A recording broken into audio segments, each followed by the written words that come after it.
नमस्कार बच्चों, आज हम शुरू करेंगे अध्याय 5 जिसका शीर्षक है कर भला तो हो भला। शीर्षक बहुत अच्छा है। इसका क्या मतलब है? भला करना, कि यदि हम किसी की सहायता करते हैं, यदि हम किसी के लिए कोई अच्छा काम करते हैं तो ईश्वर भी हमारी किसी न किसी रूप में मदद अवश्य करता है। तो कर भला तो हो भला, यदि हम भला करेंगे तो कभी ना कभी हमारा भी भला होगा। तो इस बात को हम समझेंगे एक कहानी के माध्यम से। दूसरों का भला करने का फल सदैव कैसा होता है? अच्छा, हमारी भी भलाई होती है। हमें सदा दूसरों का भला करना चाहिए। नदी के किनारे एक पेड़ था। पेड़ पर एक कबूतर बैठा था। कबूतर ने देखा एक चींटी पानी में गिर गई है और वह अब डूबने ही वाली है। कबूतर को दया आ गई। उसने पेड़ की एक सूखी टहनी गिरा दी। अब सूखी टहनी गिराने से क्या हुआ? जो चींटी पानी में गिर गई थी वो टहनी पर आकर रुक गई। तो ये था कबूतर की मदद करना। बिल्कुल भी किसी तरह से चींटी का ना तो उसके साथ दोस्ती थी ना मित्रता थी, लेकिन अनजाने में ही उसने चींटी की मदद करने का मन बनाया और मदद कर दी। तो क्या हुआ? जब सूखी टहनी पर चींटी आ गई तो उसकी जान बच गई। टहनी देखकर चींटी उस पर चढ़ गई और डूबने से बच गई। कबूतर पेड़ से उड़ा और टहनी को पानी से उसने बाहर ले आया।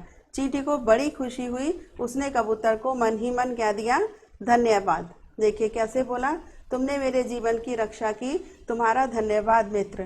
तो इससे हमें क्या सीखने को मिली अभी तक की बच्चों? दो बातें। एक तो हमें किसी भी ऐसा है कि मदद जरूर करनी चाहिए, और दूसरा यदि कोई हमारी मदद करता है तो हमें कृतज्ञता प्रकट करनी चाहिए, उसका धन्यवाद जरूर देना चाहिए। एक दिन एक शिकारी आया। उसकी नज़र कबूतर पर पड़ी। किस कबूतर पर? जिसने उस चींटी की मदद की थी। कबूतर पेड़ की डाल पर बैठा था। शिकारी ने कबूतर का शिकार करना चाहा, क्योंकि शिकारी तो आया ही था उसको मारने के लिए। तो उसने सोचा ठीक है, कबूतर ये मिल गया है, इसी का शिकार करता हूँ। वह तीर से निशाना साधने लगा। उसी समय एक उड़ते हुए बाज की नज़र भी कबूतर पर पड़ी। अब कबूतर पर दो शिकारी तैयार हो गए। एक तो बाज सोचने लगा कि मैं कबूतर को खा लेता हूँ, और शिकारी सोच रहा था कि मैं इसको निशाना बनाने लगता हूँ। कबूतर डर गया कि मैं तो दोनों तरफ से मारा जाऊंगा। बाज भूखा था। उड़ता हुआ वह पेड़ के निकट आ गया और सोचा मौका देखते ही मैं इस कबूतर को खा जाऊंगा। उसकी ऊंची डाल पर बैठ गया। वह कबूतर को खाकर भूख मिटाना चाहता था। अब कबूतर संकट में पड़ गया। सोचने लगा नीचे शिकारी है और ऊपर बाज, ना तो मैं नीचे जा सकता हूँ और ना मैं ऊपर उड़ सकता हूँ। वह जाए तो किधर जाए? जान तो गंवानी ही होगी। मन ही मन वो चिंतित हो गया था। कबूतर ने एक दिन चींटी को बचाया था। अब चींटी की बारी थी।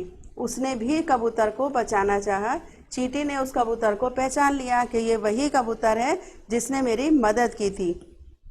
मन ही मन उसने सोचा कि मैं इस कबूतर की रक्षा के लिए क्या कर सकती हूँ। तो उसने क्या कहा?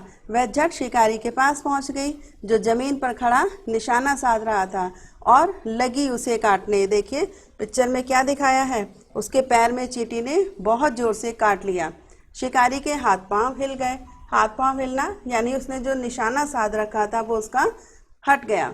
निशाना चूक गया और उसका तीर किसको लगा? बाज को, जो कबूतर से भी ऊंची डाल पर बैठा हुआ था कबूतर को मारने के लिए। ची ची मर गया। अब जब बाज के क्या लगा तीर, तो वो मर गया और चींची करके नीचे की ओर गिरा। शिकारी को क्या लगा? ओह, निशाना चूक गया। ओह, बाल बाल बचा। ये कबूतर खुश हो गया।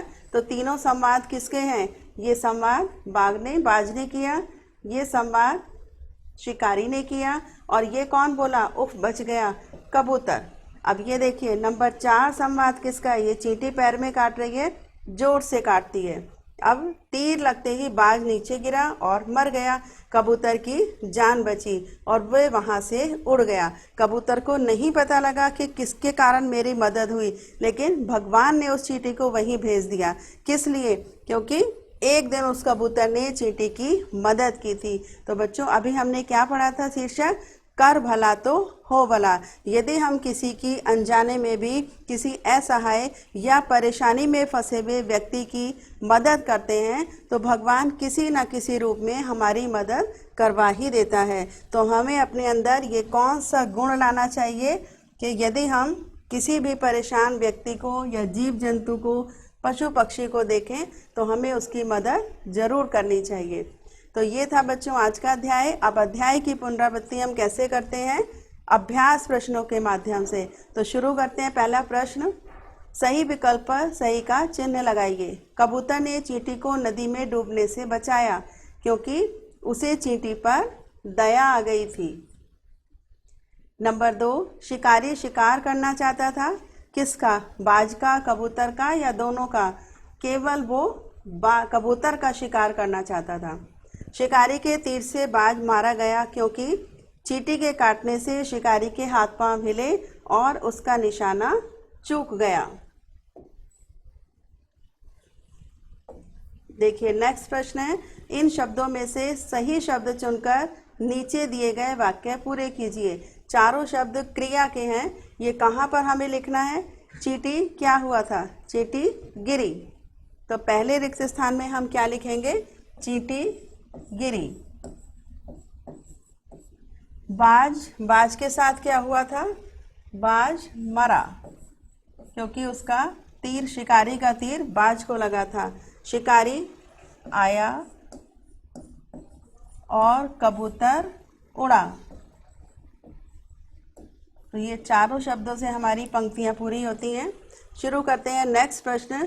निम्नलिखित प्रश्नों के उत्तर दीजिए। कबूतर को किस पर दया आई थी? चींटी पर, क्योंकि चींटी पानी में गिर गई थी। कबूतर ने चींटी को बचाने के लिए क्या किया? उसने क्या किया था? एक टहनी नीचे गिरा दी थी। टहनी को उसने पानी में गिराया था। शिकारी का निशाना क्यों चूक गया? क्योंकि चींटी ने उसे काट लिया था।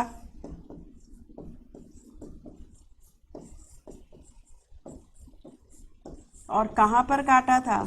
उसके पैर में।